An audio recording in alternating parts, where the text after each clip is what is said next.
Hands to the sky, got a plan for the folks. It's a church, I was singing with the ghosts. You get everything you wish you had. Promise you'll be everything you wish you had. Don't know how this boy when it gets too hard. Hands to the sky, make a wish we stars. Rolling with the windows down and free. Everybody knows that a man don't sleep. We gon' make a vision out of when it don't sleep. We gon' bring the light just like lightning got. Lightning got, like lightning got. There's never been no one like me, God. Show me the things that excite me, God. When I'm alone, right me, God. Right me, God. I'm by myself, I've been all on my own. They don't wanna help, they've been calling my phone. I won't let a tear be here. All the things they won't see. You got promise you'll be everything with you. Gonna help this boy when it gets too hard. Hands to the sky, make a wish we stars. Remember with the windows down and free. Everybody knows that a man don't sleep. We gon' make a vision out of when they don't see. We gon' be the like this. Strike, God, strike, God.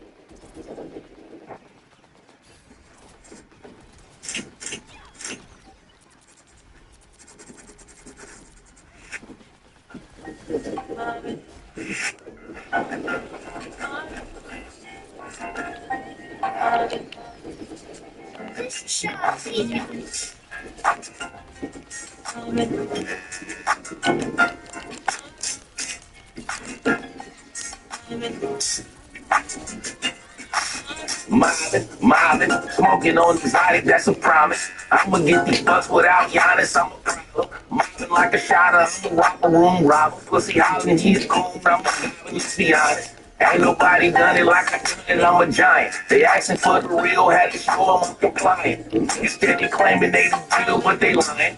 Be the same one showing us to the dying. I be in my lane with my strain, hopping planes. Probably in the mansion theaters, dancing in my chain. Catch me going loud in the clouds out in Maui. Shout out to my pussy gang, so in the county. Hashtag niggas do it moving, I'm a puner. Please don't make me do it, little nigga, I'm a shooter.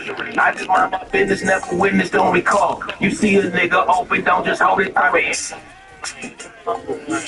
I'm just saying.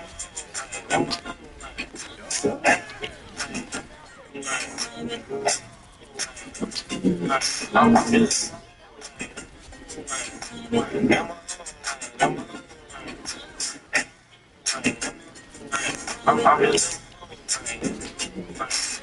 got a couple Harleys, both them bitches is gnarly. Gotta show us Santa Rosa's where my life is apart. I'm in the 707 to the 816. I'm just mobbing, searching for a day one day. I'm kinda childish. I be really playing these hoes. I go stupid, like I don't understand these hoes. I really do it. I could throw some ice on your neck. She told me prove it, make me ready, change your life in a second. I'm knocking old school too short.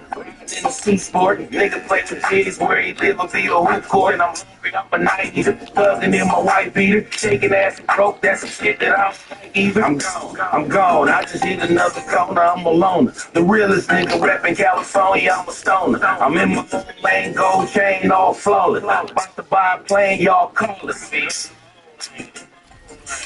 I just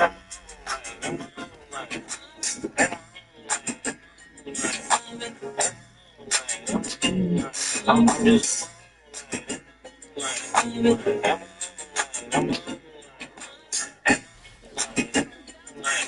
I'm just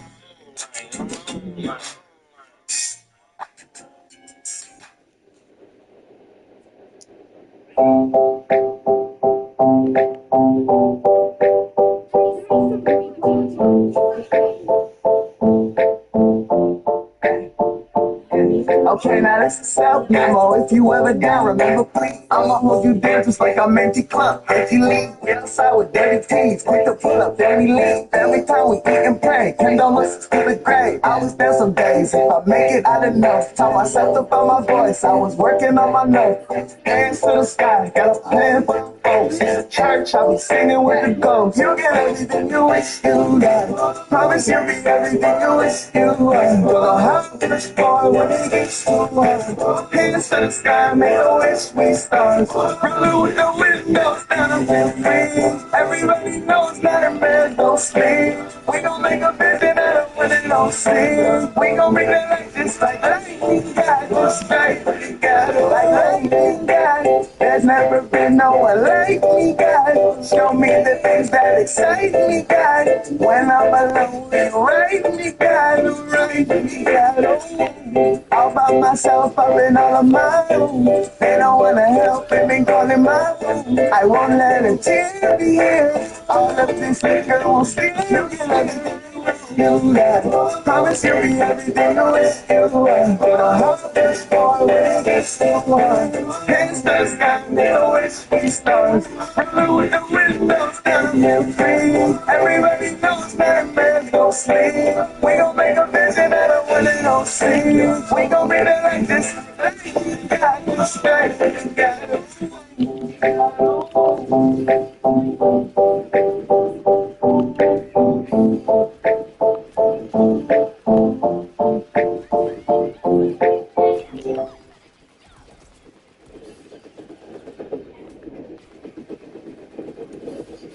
LLC on my own, and I instantly felt like I was in over my head. I wasn't sure what to file, what forms I needed, or how not to mess it up, but then I found LegalZoom and everything finally made sense. First, you fill in a few basic details like your business name and state, and then you pick a plan based on your needs and your budget, starting at just $0 plus state fees. At the end, you get a full summary of your plan and pricing, along with a few suggestions to keep your business legally compliant. They're the number one.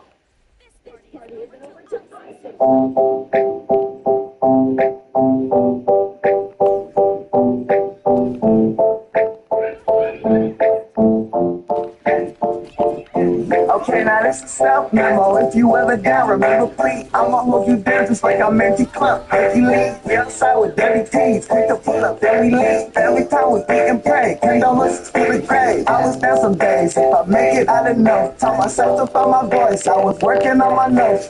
Hands to the sky, got a plan for the folks.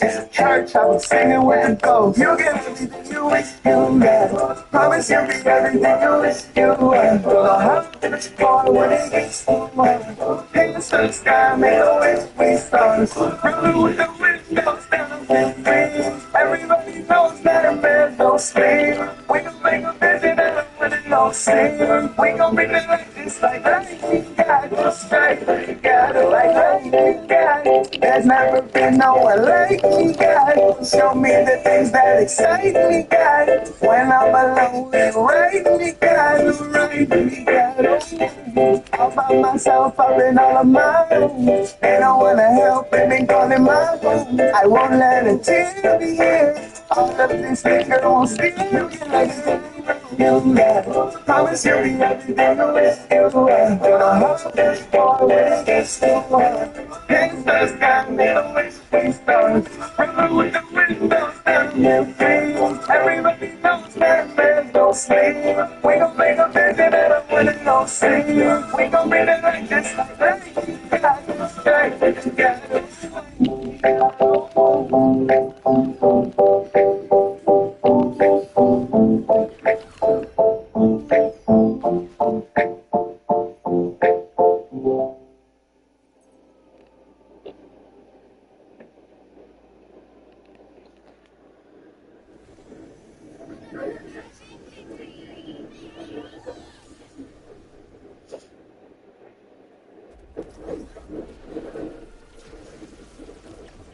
Just some niggas that been down already lost the hate to see me winning. Because I'm really got to living with these niggas. Pretending my attention when I'm speaking to those feet of the listen. Really building them other niggas let the promoters put them while he's sipping about my money. Time to keep it simple. Yeah, keep us with the C4J, I'm the keyhole. See who? I got freaking straight to my people. Ain't gang, that's the family I claim. Niggas once I got on fire, y'all was burning up. Burning fire, it's the bonus when you see them finally turning up. What the fuck? Please keep that safe energy. Instead of waiting for me to fall back to the never can never leave. You'll never be, you won't never see a fan, and you gon' only get paid if you play with grown men. You're fucking pathetic, and the real never take you serious. Now that bullshit you spitting ain't feeling it. There's some niggas that now already lost. They hate to see me winning because I'm really got you living with these niggas pretending. In my attention when I'm spitting to those feet and the listen. Really building the mother niggas that the promoters putting money. I'm sipping about money. I'ma keep it simple. Yeah, people say to see. I'ma keep it simple. Tell people to see I'm the big hero. See who? I bring it straight to my people. Ain't eat gang, that's the family I claim. Niggas once I get on fire, y'all was burning up. Burning fire. It's the moments when you see them finally turning up. What the fuck? Please keep that same energy. Stay steady away from me to fall back to a level you never leave. You'll never be, you won't never see us. Boy, when it gets too hot, hands to the sky, make a wish we start. Rolling with the windows down, we're free. Everybody knows that man don't sleep. We gon' make a vision out of when it don't sleep. We gon' bring that action. Boy, when it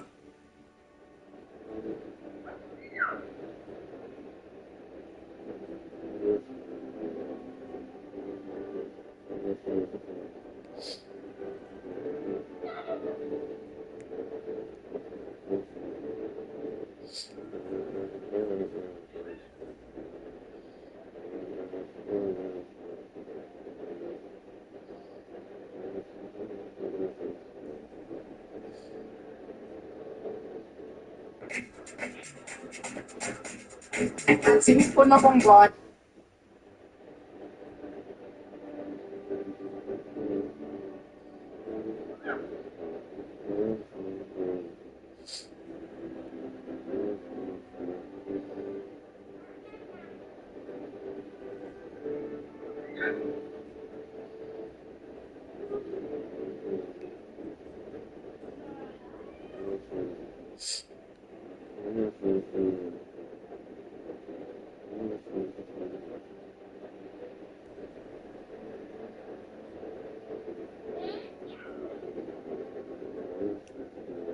This is how I made this hoodie with a print and a tag in under 30 seconds. Just pick a blank, drop your design, and place it exactly where you want it. Then add your custom tag. Super underrated. If your flour crumbles to dust the moment you pick it up, the damage wasn't done in the jar. It was done 4 days earlier in the dry room while you were standing there waiting for a stem to snap. And that flat, grassy, hay-like note you were about to blame on a bad cure. There's a real chance you manufactured it yourself by leaving the harvest hanging 2 days longer than it needed. Here's the trap. Every time somebody posts about hay smell, the same answer comes back. You dried too fast, slow it down, cool it off, bring the humidity up, and that advice is correct for one of the two ways that smell gets made. There are two. They arrive at the same molecule from opposite directions, and the standard fix for the first one actively feeds the second. The molecule is hexanol, 6 carbons, and if you pull up its flavor descriptor in any of the standard databases, you get some version of green, grassy, fatty. It was measured as an odor-active compound in dried flour by Rice and Kojo in 2015. Now, I want to be careful here, because this is exactly the point where a video like this usually starts overclaiming. Nobody has run the experiment that proves hexanol is the hay note in your joke.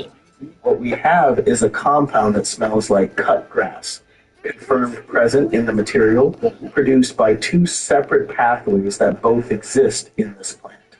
That is a strong inference. It is not a proof, and I'm not going to hand it to you as one. The first pathway is enzymatic.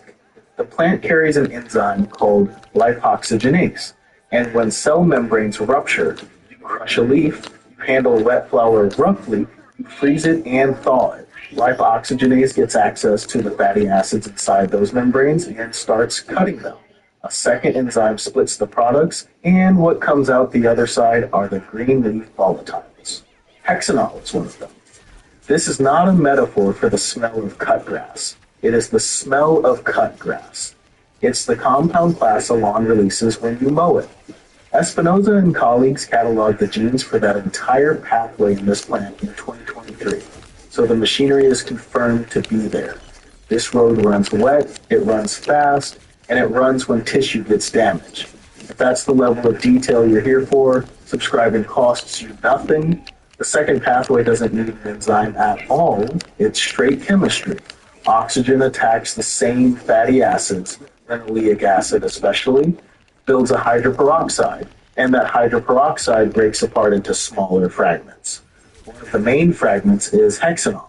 Food chemists have used it as the standard marker for this reaction for decades, because it's the reaction that makes crackers go stale and nuts go rancid. Same compound, same smell, opposite conditions. This road doesn't need damage and it doesn't need water. It needs oxygen, time, and dryness. And unlike the first road, it does not stop when you seal the jar. There's air in that headspace, there's air held in the material, and the reaction is patient. Put those two next to each other, and the problem with the standard advice becomes obvious. Dry slower and wetter, and you starve the second road, but you feed the first. More hours with active enzymes and available water. Dry harder and faster, and you shut the enzymes down, but you hand the material straight to oxygen. There is no setting where both of them are zero. What you're actually doing is picking a window. And that window is not measured in days on the line or degrees on the wall. It's measured in water activity. Water activity is not moisture content. And this is the single most useful distinction in the entire process. Moisture content asks how much water is in there. Water activity asks how much of that water is free, available to evaporate, available to feed a mold spore, available to let an enzyme run. It's a scale from 0 to 1. And here's the part that makes it click. At equilibrium, water activity is just the relative humidity of the air touching it, divided by 100. Flour sitting in a sealed jar that reads 62% has a water activity of about 0.62. Your hygrometer has been measuring this the entire time.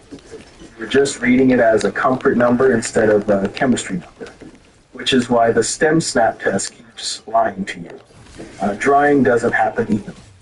Early on, water leaves the surface roughly as fast as the air can carry it off. Then the surface dries and the whole rate collapses, because now the limiting step is water crawling from the middle of a dense bud out to the edge. Stems and sugar leaves are on a completely different curve than the core of a fat cola. So when the stem finally snaps, what you have established is that the stem is dry. You measured a gradient, you did not measure an equilibrium. The inside can still be wetter than you think, or the outside can be far past where you wanted it, and either way, you're bagging it, because the stem snapped. And the reason this specific failure has gotten more common, not less, is that the equipment got better. A sealed room with a dehumidifier and a mini split will hold whatever you ask it to hold. And what most people ask it to hold is definitely not moldy. Add winter air, which in a heated house can sit down around 20% relative humidity, and a small tint that overshoots every correction, and the drift is always in the same direction. Nobody accidentally overhydrates a dry room. Everybody accidentally overdries one. The mold fear is rational. Mold ends a harvest in a way that a flat smell doesn't. But it's an asymmetric fear, and asymmetric fear produces asymmetric error. There is a published standard for this, and it's worth reading past the first line. ASTM D8197 sets a ceiling of 0.65 water activity. Everybody knows that number, or at least knows the 65% version of it, because that's the mold line, and mold is the thing people are afraid of. What almost nobody quotes is the rest of the same passage. The standard also sets a floor, 0.55. And it says that if you come in above a 0.68, drying. Ceiling, floor, and a redry trigger. 3 numbers, and this hobby has collectively memorized 1. Quick note before the next part.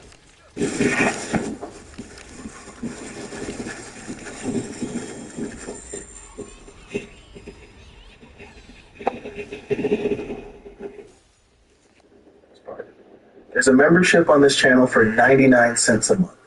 You get videos early before they go public, and you get a set of custom emojis for the comment section, which is honestly the main reason most people join. It helps fund the meters and the test runs these episodes get built on. The link is under the video if that sounds worth $1 to you. So what is that floor protection? Read the standard's own reasoning. And it isn't chemistry at all. It's physical damage and routine handling. Below roughly 0.55, the material turns brittle, and brittle matters because of where the compounds you care about actually live. Trichome heads are glands sitting up on the surface, on stalks. They are the most exposed structure on the plant, and they're attached by the narrowest part of themselves. When you take a bone-dry bud out of a jar and there's dust on your fingers, that dust is not nothing. That's the harvest leaving. There's a second consequence, and this is the one that closes the loop back to the smell. Enzymes need water to work, not moisture content, free water. Water activity. In food systems, most enzymatic reactions slow substantially once water activity drops below about 0.8, and by the time you're down near 0.3, they've effectively stopped. So if you dried to 0.4 and then sealed it up, whatever chemistry you were expecting the cure to perform is not happening in there. The jar is holding, it is not working. A cure on over-dried flour is storage with extra steps. And if a grassy note was present when you sealed it, it will still be present in 3 months because you removed the solvent that every one of those reactions runs in. I'll be straight that the case for what cure chemistry actually accomplishes is thinner than the confidence people state it with. But you cannot run reactions without water, and that part isn't controversial. Meanwhile, the terpenes are on their own clock, and they don't stop. People assume there's a moment where drying finishes and losses end. There isn't. A peer-reviewed review reading Ross and El Soli's 1996 data characterizes the losses against fresh material as roughly 31% at 1 week, 45% at 1 month, and 55% at 3 months. We're seeing the most volatile of the common ones down about half inside that first week. I'll flag that those percentages are the review's reading of that data set rather than headline figures from the original paper. And the original's own emphasis was that drying changes the amounts, not which compounds are there. For the temperature axis, there's cleaner data. Chin and colleagues in 2021 ran hemp across a range of drying temperatures and watched total terpene retention fall from about 82% down to about 30% as they push from ambient up to 90 degrees Celsius. That's heat. What we're talking about here is the other axis.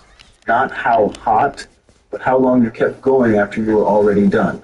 So people try to fix it, and this is where it compounds. Rehydration works. You can put water back. Humidity pack, jar, a week, and the reading climbs back to 62% and the buds feel right again. What came back is water. What did not come back is the terpene fraction that left because that went into the room air, and no amount of adding moisture reverses an evaporation that already happened. You've restored the texture and the feel. The aroma is whatever survived. The panic move in the other direction is worse. Throw silica gel in and you can drive water activity down past the point where lipid oxidation is actually at its slowest. Food science puts that minimum somewhere around 0.2 to 0.4, and below that, the rate climbs back up because you've stripped away the layer of water that was keeping trace metal catalysts tied up and diluted. That's food science data extrapolated onto flour rather than a study run on this plant. And I'll say so out loud. But the shape of that curve is well established across a lot of materials, and it means the intuition, drier is safer, stops being true at the bottom of the range. What this points at is almost annoyingly simple. Stop reading the dry with your fingers and start reading it with a number. A water activity meter is the tool, and it's the one piece of equipment in this workflow that converts a form argument into a measurement. Pull when you're inside the window. Not when the stem snaps, not on day 10, because a post said day 10. And if you don't have a meter yet, The closest free proxy is a sealed jar and a calibrated hygrometer given a few hours to settle. That reading divided by 100 is approximately where you are. It is not laboratory accurate. It is enormously better than a guess. If there's a myth you want put through this treatment, drop it in the comments. A lot of these start there. And here's the part worth sitting with. Hay smell has been treated as a speed problem for as long as people have been arguing about it. And the entire conversation is organized around one axis: too fast versus slow enough. The chemistry has two. One of them is how fast you went, the other is how far. You can hold every temperature target, every humidity target on the way down, hit the pace perfectly, and still open the jar to grass burn because you carried the material past the point where anything in there could still be fixed. That isn't a failure of patience, it's a failure of stopping. Peace. There's nothing bigger than small business. It's on every corner, every street, every city. The place you can make anywhere feel like somewhere.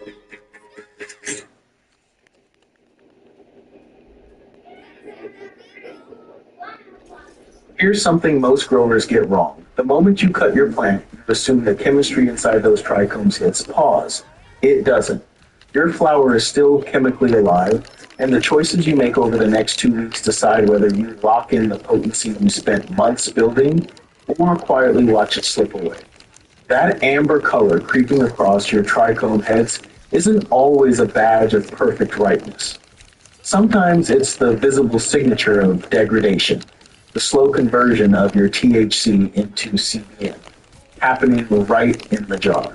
The good news is that you can control it, not with guesswork, not with grow room folklore, but with a handful of physical principles that govern moisture, oxygen, light, and temperature.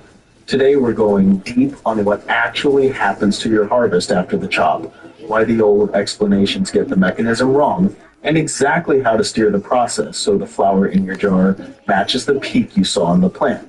Let's start with what ambering actually is, because this is where one of the most repeated explanations goes sideways. You'll often hear that trichome heads turn amber because of an enzyme called polyphenol oxidase reacting with the air. Polyphenol oxidase is real. It's the same enzyme that turns a sliced apple brown within minutes. But here's the catch. That enzyme works on phenolic compounds inside green plant tissue, and that's largely what drives the leaf material around your buds fading from green toward brown as it dries. The resin packed inside your trichome heads is a completely different environment. It's a thick, oily concentrate of cannabinoids and terpenes, and its shift from clear to milky to amber tracks something else entirely: the oxidation of the cannabinoids themselves. As THC meets oxygen, light, and time, it slowly transforms into CBN. And that change, alongside the gradual breakdown of the resin, is what pulls the color toward amber. So when you see amber spreading through your trichomes, you are not watching an enzyme ground your resin like an apple. You are watching cannabinoid chemistry march forward. That reframe matters because if you blame the wrong mechanism, you'll reach for the wrong fix. Now let's get the pathway right, because this trips up almost everyone. THC does not leap straight from its acid form into CBN in a single step. The process has stages. In the living plant, the dominant compound isn't actually THC at all. It's THCA, the acidic precursor.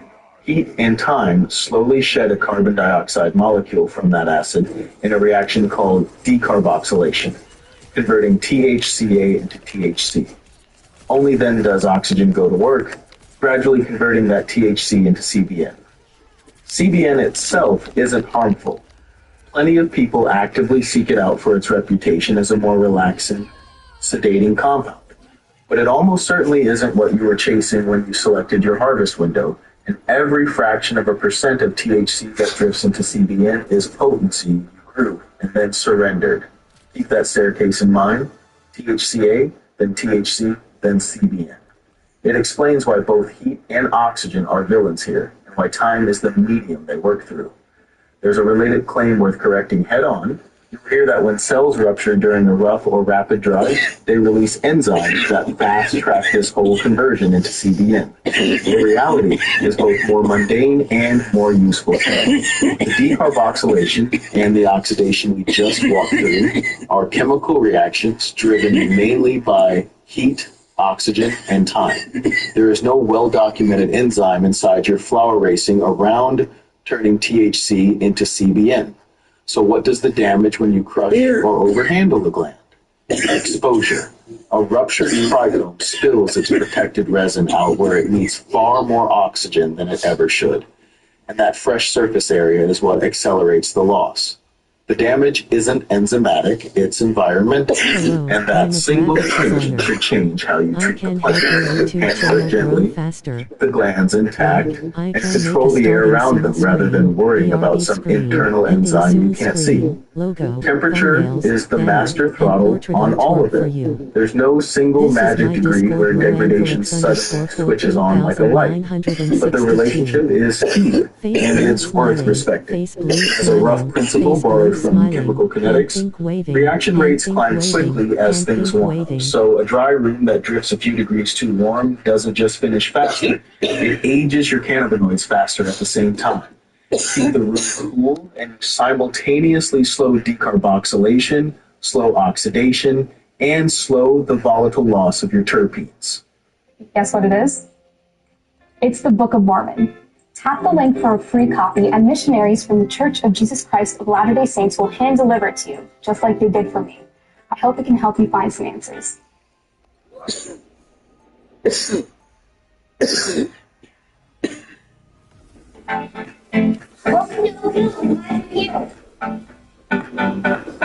Oku is now enrolling for the 20. Slow oxidation and slow the volatile loss of your terpenes. One variable, three problems addressed at once.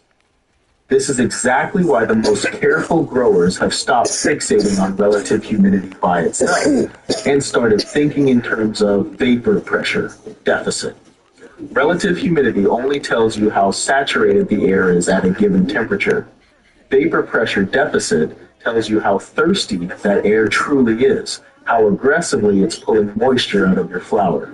Two rooms can show the identical relative humidity reading and yet dry your buds at completely different rates because temperature changes how hard the air actually tugs at that water. When you manage vapor pressure deficit, you are managing the speed at which moisture migrates from the wet center of the bud outward to the surface and into the root.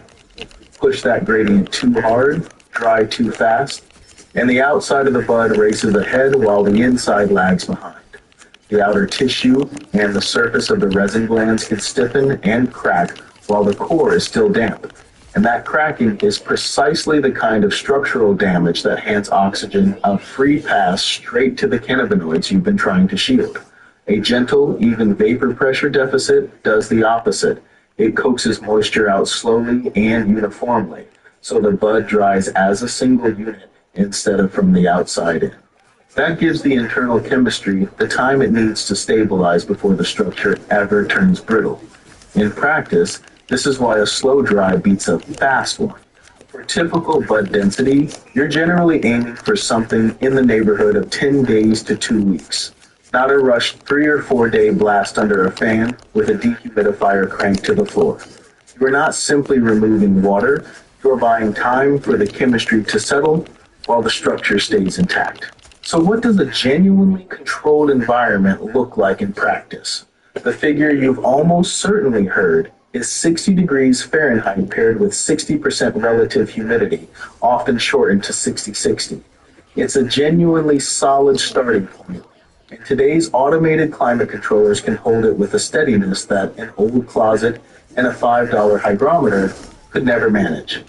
Treat 60-60 as a dependable anchor, though, not as sacred scripture. Plenty of growers run a few degrees cooler, specifically to protect the most volatile terpenes. And that's a perfectly defensible choice, because those light aromatic molecules are the very first to escape. The deeper truth underneath the number is this: stability beats perfection. room that holds rock steady will outperform a room that swings between extremes every single time, even if the swinging room occasionally hits a nicer number. Two more environmental levers matter far more than most people give them credit for. First is darkness. Light, and ultraviolet light especially, actively drives the breakdown of both cannabinoids and terpenes. It is one of the fastest routes to pushing THC towards CBN and to stripping the aroma straight out of your flower. So dry in the dark, no exceptions. And notice the mechanism precisely, because it's so often described sloppily. Light is not boiling your terpenes off into the air, it's chemically degrading them. Heat and airflow are what handle the evaporation. Light handles destruction. They're different problems, and you want to minimize both at once. The second lever is airflow, and the rule there is simple. Indirect, never direct. Air should circulate through the room and gently around your hanging plants, not blast directly onto the buds. Aim a fan straight at your flower, and you create what's known as case hardening, where the exterior dries and effectively seals itself while the interior stays wet and trapped. That locked-in moisture deep in the core is an open invitation to microbial growth, and microbial growth is the source of that unmistakable ammonia or wet hay stench when a dry has gone wrong. Keep the air moving, keep it soft, and keep it off the buds themselves. That brings us to the question that separates the hobbyist from the professional. How do you actually know when you're finished rather than guessing by the snap of the stem? This is where the serious end of the industry has moved to a real instrument, the water activity meter. Water activity is not the same thing as moisture content, and the difference is the whole point. Water activity measures how much of the water in your flower is free and available, the portion that microbes can actually use and that keeps these chemical reactions ticking along. Properly cured flower tends to settle into a water activity range of roughly 0.55 to 0.65. Drop below that, and your buds tend to overdry, turning harsh and brittle. Climb above it, and you're flirting with mold and faster degradation. A water activity meter tells you the moment your flower has reached a stable, safe, finished state, the point where the moisture has effectively equilibrated and the chemistry has settled down. That's a measurement you can trust, not a hunch you're hoping is right. Why pour this much care into the process at all? Because a stable, properly cured harvest holds its quality dramatically longer in storage, and it preserves the full aromatic and chemical profile you spent an entire grow building. You've probably heard of the entourage effect, the idea that cannabinoids and terpenes work together to shape the overall experience rather than acting in isolation. I want to be straight with you here in the spirit of this channel. It's a genuinely interesting and widely discussed hypothesis, but the science behind it is still developing, and it is not yet a settled, proven fact. Settled or not, though, one thing is beyond doubt. You cannot preserve a rich, complex profile if you allow heat, light, and oxygen to flatten it during the dry. Protecting the experience starts with protecting the individual molecules that create it. So here's the shift I want to leave you with. Stop treating the harvest as the finish line and the dry as nothing more than a waiting room. The dry and the cure are an active chemical process, and you are the one with your hands on the controls. Trade the folklore and the finger snap test for a small set of measured variables: temperature, vapor pressure, deficit, darkness, gentle indirect airflow, and water activity. Get those under control, and the flower sitting in your jar can genuinely match the peak you witnessed on the living plant instead of being a faded, degraded copy of it. That, right there, is the entire difference between merely hoping for quality and actually engineering it. Peace. Autotune is so much more than pitch correction. A stranger now. It unlocks your voice. I think I feel a stranger now.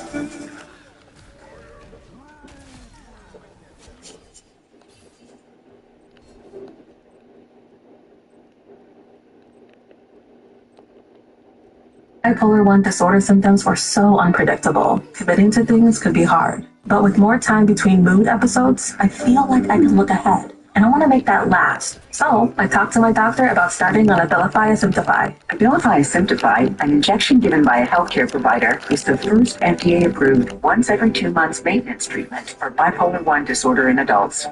Just one dose every 2 months may provide long-lasting symptom control. Abilify Asymptify can cause serious side effects. Elderly dementia patients have increased risk of death or stroke. Call your doctor about fever, stiff muscles, and confusion, which could be life-threatening, or uncontrolled body movements, which may not go away. Risks include potentially fatal high blood sugar, high cholesterol, weight gain, low white blood cells, unusual urges, dizziness, and standing, seizure.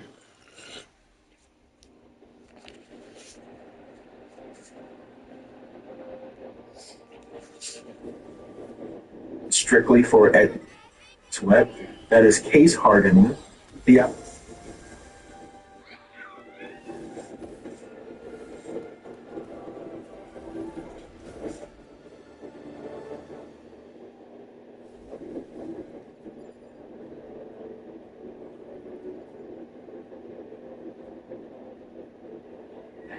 almighty greenhouse. I want to tell you the absolute truth behind it. I've been using it this will be my third winter with it, and what I've noticed from it and the upsides and the downsides with it, because there's plenty of them, but I want to tell you the absolute truth about this greenhouse, and if you're looking to get a greenhouse, what you may want to look for instead.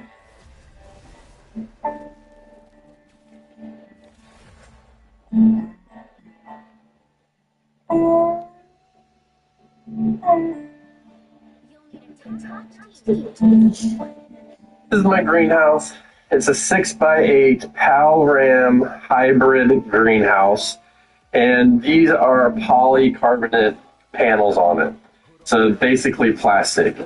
And there's there's upsides and downsides to all of it. We've done a couple upgrades, and we'll go over all that. We do grow in it, and we grow in it quite successfully at certain times of the year, but we've had to make a few adjustments to it to keep it going. When I read about it at first and we decided to get it, we knew we wanted to get a greenhouse, but I didn't really know a whole lot about greenhouses. And I've seen people do all kinds of things with these things. And now this doesn't just apply to a PAL-RAM hybrid greenhouse. Basically, from what I understand and the way the world works these days, anything that has this type of design to it is more than likely made by the same manufacturer, but it could be branded differently. So, a lot of different clothes and stuff like that, it's all the same. It's made in the same factory, but people will brand it. And what I mean by branding it is you simply get the name up here engraved in it or off, whatever. Tiny details. But we've got this greenhouse, and the first year we had it, we struggled greatly. So the truth be told, these polycarbonate panels in it, they're great. They're very flexible. If something hits them, a lot of times it'll just bounce off. You can replace them easily. So in that aspect of it, it works well. Like I said, this is our third year having it, and we haven't had, I was worried about the plastics breaking down in it, which could be an issue because, sun and plastic does not mix very well at all. But we haven't had that. But the problem with this greenhouse is twofold. It's weird. It's like it gets really hot during the day. So we're having a really warm spell right now in November, and I'm in zone 8A in North Carolina, so keep that in mind through all of this. But it's in the 80s today, low 80s, maybe 78, something like that. And then you walk inside and it's about 85, 90 degrees. So it's not ideal, but in the wintertime that really helps, especially in our area, where we don't get below freezing and stay there. If you don't and you get below freezing and you stay there and you keep this thing shut up, so you keep the door shut, keep this panel up here, which it comes with a panel. We did have to add this hydraulic automatic opener on. If you keep the window shut, and it does not come with this either, so we've added this, it will warm up during the day. The first major issue is even though it'll warm up during the day, the temperature as it's purchased from the factory at night will be the exact same as it is outside. So if it gets 25 degrees outside, it's going to be 25 degrees inside. And I even, believe it or not, actually had to get cooler in here than it did outside because of the moisture in here and stuff like that. So we definitely had issues with that at first, and we've made some additions to combat that. So the first year, we luckily we had a warm winter, and because if you remember, one of the earlier videos I did a couple weeks ago was about, you know, the true key to growing in the winter and fall, and that's the rebound temperature, and that's where this thing really shines. Because as soon as the sun hits it, the temperature just skyrockets. And it's luckily where we are, we get shaded. So the sun comes up right in that corner there. And so we'll get an early morning ray of sun, and that really does start to warm it up almost immediately. But it was kind of depressing because I couldn't do what I really thought I was going to do, and I had to adjust my plan for the greenhouse. I went into the greenhouse with the expectations of, yes, I was going to definitely grow through here all through the winter. I wasn't really expecting to grow your summer crops like squash, zucchinis, tomatoes, peppers, stuff like that in the middle of winter. But what I was expecting is to be able to start them earlier in the season. And that didn't really work out the best for me because the way we had to monitor the temperatures for the year and the way we saw the temperatures fluctuating through the early spring just didn't really work out for us. And over the year, like this next spring, we'll try and push it a little bit more and more, but we don't really want to waste a whole bunch of time doing it in this greenhouse when we can get crops to grow throughout the winter and successfully, might I add. So there is that aspect of it. And the only thing we had to adjust is we had to get it so we would get crops that were cold tolerant, frost tolerant in the greenhouse, and that way we knew they could thrive through the winter. So that was a big aspect of it. But again, if it's getting to 25 degrees at night and it's 25 degrees in here, other than the rebound temperature, there was no real ultimate benefit to it where the cost of this greenhouse would outweigh the cost of a low tunnel. I can build a low tunnel for $25. So I could put low tunnels on all of my beds, all 10 beds. I think I have 11 beds, excuse me, and be way under the budget of this greenhouse because even just to build it, we had to build the foundation on top of it. So we brought in these 4x4s and we laid them down and leveled the ground and everything and built on top of it because you may not realize it, but this is just aluminum and plastic. And I can literally, if it wasn't attached to this base, I could push up on here and the whole greenhouse would lift up. It only weighs like 100 pounds, something stupid like that. So I can get this off the ground, and technically if I had to and it wasn't attached, I could move this from spot to spot in my yard just by standing in the middle of it, pushing it and walking it forward. And I know some people, that's not their story, but if you had two people, you could do that. So that made it really susceptible to storms and stuff like that. And I didn't really want to take that chance of losing my greenhouse and everything I had. And a lot of the problems that came with it being real flimsy and stuff was just simply because it wasn't on a good foundation. So we had to eliminate that right off the bat. So you take the cost of the greenhouse, and then you're going to add another couple $100 immediately just to go ahead and put a foundation down. One hope I had for the greenhouse was, yes, I can grow in the wintertime, but maybe I can actually grow in the summertime as well. And that was absolutely not the case whatsoever. We tried to grow in it this summer and it just did not work out very well. And I mean, that's simply just because it is incredibly hot in there in the summertime. In May, we're regularly getting into the 90s in here. We've even got into the like 105, 107 at times, and plants just really struggle with that. So there was that issue. And the other thing too is there is absolutely no rain that gets in here, so you get no outside help for watering, which you may not think is an issue, but when you have a garden the size that we do, because we have another 4 beds over here, and then another bed here, right here, then watering becomes a big issue, and it makes it very difficult. I even toyed with the idea of like pulling the panels out in the summertime, because that would allow the heat to escape and also let the rain come in. But the problem is every single piece of this greenhouse is used for the stability of it.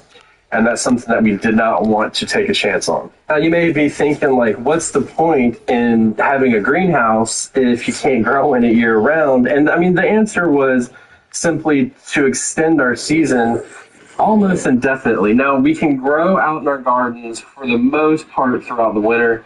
Things go dormant and they kind of slow down. And even in here, because of the sunlight, it does the same thing, but it speeds up a lot faster. So we're able to harvest more often.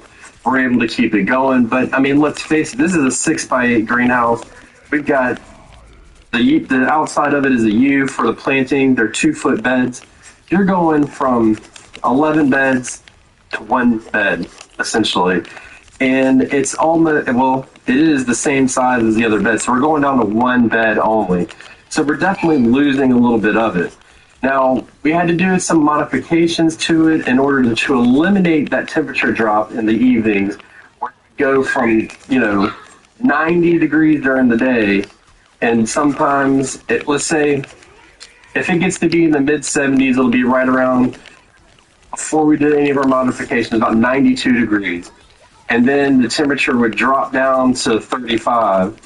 And we may get temperatures, and the temperature in here will be 35 degrees. So that's a huge temperature change. So if you think about it, and we slow the heating process up, or lower the high heat in here, and then high heat in here.